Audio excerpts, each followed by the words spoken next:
Então, bora lá, jovens, com mais um vídeo do Geopolítica para Iniciantes. Não se esqueça de deixar o like e seguir o canal. Hoje a gente vai mergulhar na geopolítica de Israel e entender como a geografia, mais do que qualquer outra coisa, praticamente selou o destino dessa nação.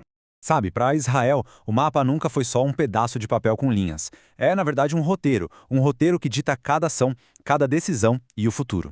É uma nação que foi completamente moldada, sabe? Contida e, no fim das contas, definida pelo terreno e pela vizinhança que a cerca. E olha só, para a gente entender Israel de verdade, a gente precisa dar um passo para trás e olhar o bairro todo, que é o Levante. Pensa numa ponte de terra, um corredor crucial que liga continentes. Era uma passagem obrigatória que todo grande império, desde os egípcios até os romanos, queria controlar de qualquer jeito. É exatamente nesse palco que a história toda de Israel acontece. E o que faz de Israel um caso de estudo assim fascinante é um fato bem único. É um país que existiu 3 vezes diferentes exatamente no mesmo lugar. Isso nos dá uma chance raríssima de ver como a geografia, que é uma coisa que não muda, continua influenciando a história, não importa a época ou a tecnologia. Ok. Para a gente desvendar essa história toda, nosso roteiro vai ser o seguinte. Primeiro, vamos passar pelas 3 vidas de Israel.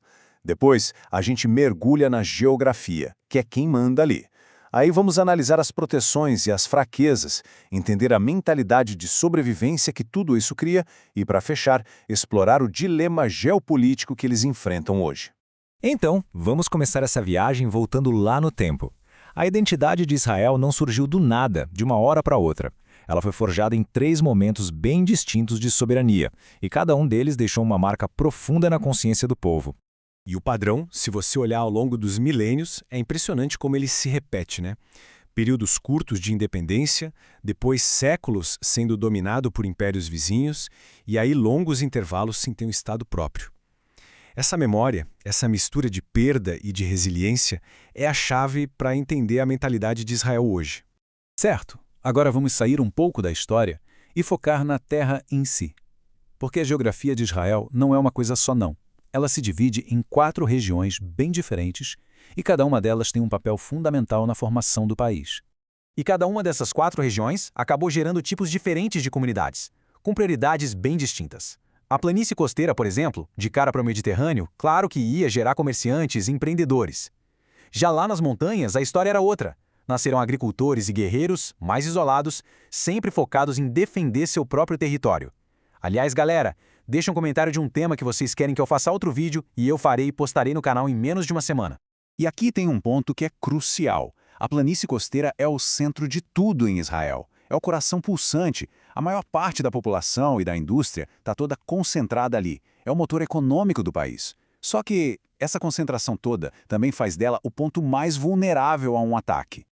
Então, essa geografia toda tem 2 lados. Ao mesmo tempo que ela oferece escudos naturais que protegem o país, ela também cria umas fraquezas bem perigosas.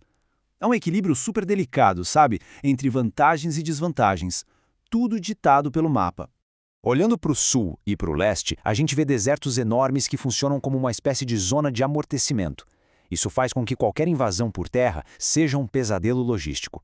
Mas, por outro lado, o país é bem vulnerável no norte e, o mais crítico de tudo, bem no seu coração geográfico.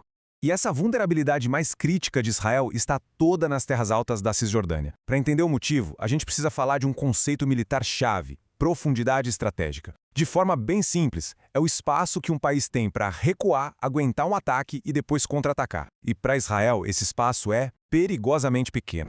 Com o controle da Cisjordânia, a largura de Israel, do Mar Mediterrâneo até o Rio Jordão, é de apenas 70 quilômetros. Isso, em termos militares de hoje em dia, já é uma distância minúscula. Agora, pensa no cenário sem o controle dessas terras altas. O coração de Israel, onde vive 70% da população, fica com só 14 quilômetros de largura na parte mais estreita. Basicamente não tem margem de manobra nenhuma. Lembrando, pessoal, deixa o like e se inscreva no canal para ajudar a gente a crescer. E aqui que está o ponto. Com só 14 quilômetros, uma guerra defensiva, daquelas clássicas, se torna impossível. Simplesmente não tem para onde recuar. Um caça moderno cruza essa distância em menos de 4 minutos. Isso quer dizer que só reagir a um ataque é uma estratégia que não funciona. Essa fraqueza geográfica, somada com toda aquela memória histórica de perseguição, acabou forjando uma mentalidade estratégica única. Não é que eles escolheram ser assim, é uma necessidade.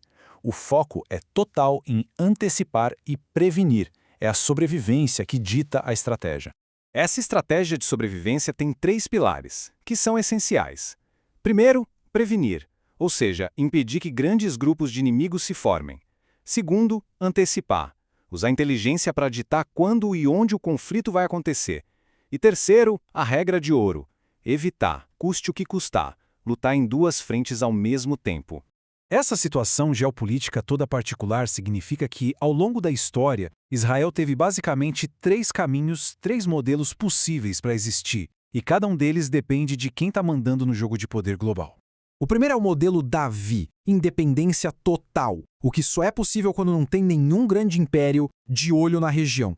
O segundo é o modelo persa, ser um aliado menor de uma superpotência para garantir a sobrevivência. E o terceiro, o modelo babilônico, ser completamente dominado depois de um erro de cálculo estratégico.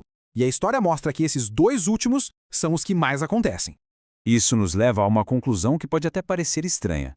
A maior ameaça para a existência de Israel muitas vezes não vem dos vizinhos diretos, mas sim de um erro de cálculo na hora de lidar com as grandes potências mundiais. A sobrevivência do país depende de saber jogar esse xadrez geopolítico global com perfeição. E isso nos deixa com uma pergunta final que dá o que pensar. Se o mapa não muda, se a geografia é uma constante, será que o futuro pode ser diferente do passado? Ou será que a história está condenada a se repetir, ditada por essa mesma terra? Por enquanto é isso, assista outro vídeo sobre o tema, não se esqueça de deixar o like e seguir o canal para não perder a próxima notícia sobre geopolítica mastigada de um jeito descomplicado para você. Falou, piazada!